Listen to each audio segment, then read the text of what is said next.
Dear students, आज का हमारा टॉपिक है इम्पल्स और इम्पल्सिव फोर्स। इम्पल्सिव फोर्स और इम्पल्स में क्या फ़र्क है, तो उसको हम देखेंगे। जो इम्पल्सिव फोर्स होता है उसको हम कहते हैं कि वो फोर्स जो किसी बॉडी पर एक्ट करता है किसी थोड़े से समय के लिए, और उसमें क्या होगा, लेकिन जो ये उसका जो ये है, लेकिन उससे क्या होगा कि जो फोर्स एक्ट हो रहा है वो शॉर्ट ड्यूरेशन पर ही एक्ट होगा। और उसके साथ साथ उसमें क्या होगा कि ये उसकी बॉडी की पोजीशन को चेंज कर सकता है, उसकी वेलोसिटी या डायरेक्शन को भी डायरेक्शन ऑफ मोशन को भी चेंज कर सकता है। That is called as impulsive force. और इसके एग्जांपल्स क्या है, जैसे हम फुटबॉल को किक मारते हैं अपने पाँव से, या जो बॉक्सर होता है वो पंचिंग बैग को जब उसको मारता है, या हमारे पास जब जब बैट्समैन जो है वो उससे अपने बैट से स्ट्राइक करता है बॉल को, जो जब वो बॉडी की तरफ जाती है। So they are all related with impulsive force. और इम्पल्स क्या है, इम्पल्स यहाँ पर हम कहेंगे it is defined as the impact. या इसको हम ऐसे कहेंगे, it is the product of this average impulse force and this short duration of time. That means it is a product of force, average force into time. सो अब इसकी जो relation है वो हम देखेंगे। रिलेशन क्या है इसमें, जिसमें इम्पल्स और लीनियर मोमेंटम में क्या आपस में रिलेशन है। तो इसको हम ऐसे लेंगे, हम कंसिडर एक बॉडी करेंगे जिसके ऊपर एक इम्पल्सिव फोर्स एक्ट हो रहा है, और इस इम्पल्सिव फोर्स से क्या होगा कि लेट अस सपोज दैट इसका मैग्नीट्यूड चेंज हो जाएगा विद टाइम। तो एट एनी इंस्टेंट है, at a particular instant of time, जब हम देखते हैं कि जो इम्पल्सिव फोर्स है दैट इज़ एफ, तो उसमें हम देखते हैं let is the this elementary impulse जो है इसमें, दैट इज़ स्मॉल इम्पल्स जो इम्पार्ट की गई है इस बॉडी पे in time. This elementary time D T is that is d I is equal to this F into d t, F into d t आप देख सकते हैं। तो उसके बाद जो है, तो टोटल जो अगर हम देखेंगे इसका टोटल इम्पल्स कितना इम्पार्ट होगा, इस बॉडी पर कितना पड़ा होगा, तो वो हम ले सकते हैं आई हो गया total impart. That will integration will between the limits from, हमने टाइम इंटरवल्स कहाँ से T1 टू T2।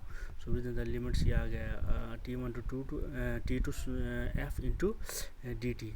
अब यहाँ पर हम देखते हैं as we know this Newton second law of motion, वो क्या कहता है, Newton second law of motion कहता है कि फोर्स जो बराबर होता है हमारे पास, वो होता है rate of change of momentum, और force into d t is equal to that is d P.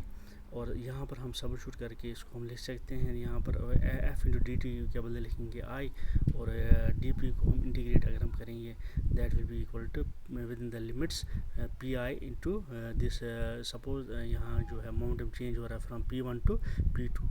सो आई हमारे पास कितना आ जाएगा, that will be equal to p d p का इंटीग्रेशन हो गया p, so that will be P1 to P2 within the limits, or we can write I is equal to that is P2 minus P1। that means यहाँ पर जो impulse है वो किसके बराबर है, that means change of momentum। so impulse is जो impulse इस पे बॉडी पे एक्ट जो हो रहा है, सो उसका जो वो किस पे डिपेंड कर वो किसके बराबर आ जाएगा, that will be equal to the change in the momentum. इस बॉडी का जो मोमेंटम चेंज हो गया फ्रॉम P1 टू P2।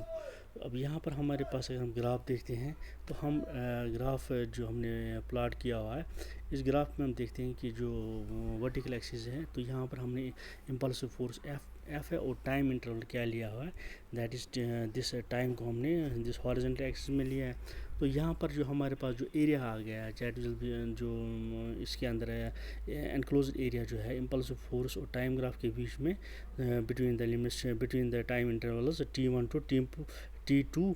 तो यहाँ पर हमारे पास जो है this area gives us the relation between impulsive force and time period.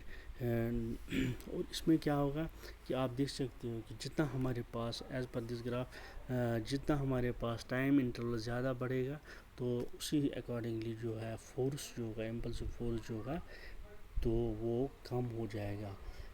इसी तरह सपोज़ जैसे हम कहते हैं कि जैसे हमारे पास जब हम क्रिकेट खेलते हैं तो जब एक बैट्समैन शॉट मारता है, उस शॉट के जब फील्डर कैच पकड़ने जाता है उस बॉल को, तो आप देखते हैं कि वो जो अपना जो कैच पकड़ने का फील्डर होता है वो अपना हाथ उस कैच को पकड़ने के लिए थोड़ा बहुत पीछे लेता है। वो उसको वहाँ पर क्या कहता है, वहाँ टाइम जो है टाइम गैप को बढ़ाता है, टाइम इंटरवल को बढ़ा देता है, ताकि जो है फोर्स ऑफ इम्पैक्ट जो है वो कम पड़े। और जब फोर्स इम्पैक्ट कम होगा तो दैट मीन्स जो है जब टाइम ज़्यादा लगेगा उसको पकड़ने में, सो दैट मीन्स जो है फोर्स इम्पैक्ट जो फोर्स का इम्पल्स फोर्स का होगा वो कम होगा।